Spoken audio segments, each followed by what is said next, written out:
Professor Lim Chong Yah has laid out wage reform proposals that he says are meant to narrow Singapore's widening income gap. In light of the progressive wage model that has been recommended since he last spoke, he says if that doesn't work in 2 years, he's urging a minimum wage of $1,000 to be imposed. He's also proposing a 3-year wage freeze on top earners who are paid at least $1 million a year. Presenting his paper, Shock Therapy 2, at the Singapore Economic Policy Forum, the ex-chairman of the National Wage Council said income inequality is widening. And addressing that by raising minimum wages may not necessarily be inflationary. If it's carefully handled, carefully implemented, and spread over a period of 3 years, the probability of it contributing to a higher rate of inflation is very low. The professor praised the NWC and the NTUC on their recommendation in May to increase the salaries of the lowest paid. He said there had been a serious upward escalation of pay for the upper income group and a freeze or decline in pay for lower earners. Is that from an individual point of view, that was a very attractive proposal. But from a practical point of view, I think it does have the danger of discouraging the free flow of talent. Professor Lim argued that inflation was more likely to come as a result of recent easing of monetary policy in Europe, the US and Japan, which could hit the lowly paid in early 2013 as money flows into the country from abroad. If his proposal of wage increase guideline fails to lift the income of the lowest paid income bracket, Professor Lim suggests introducing a minimum wage of 1,000 Singapore dollars a month, forcing companies to make greater use of labour-saving devices. It essentially comes to a conclusion that you expect, which is that when the minimum wages are binding, it reduces employment.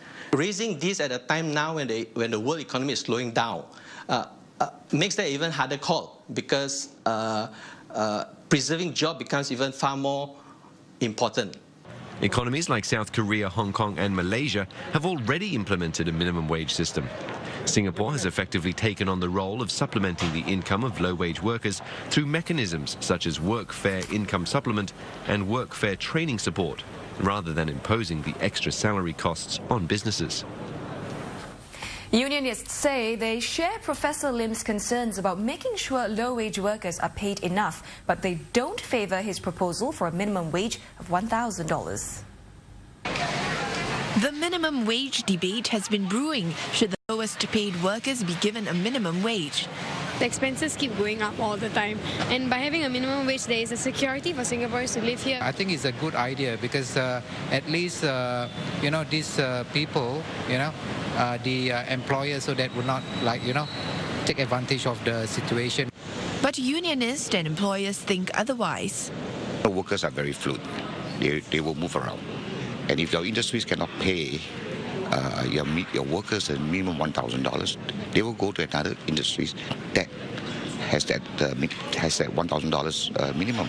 NTUC is not supportive of the idea of a minimum wage because we are very concerned that minimum wage can actually lead to job losses among some workers, especially those vulnerable group of workers.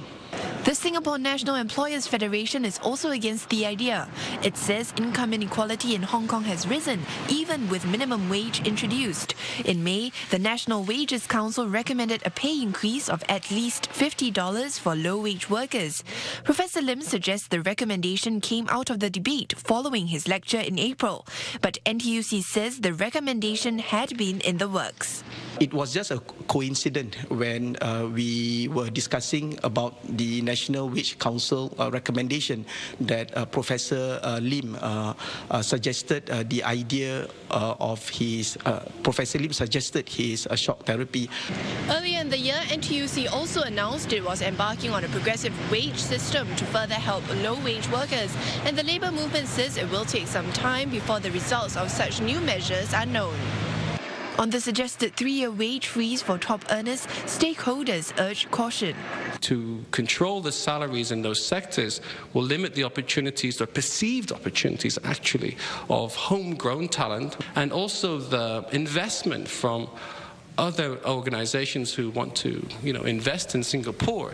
Stakeholders say all suggestions will have to be balanced for Singapore to remain competitive.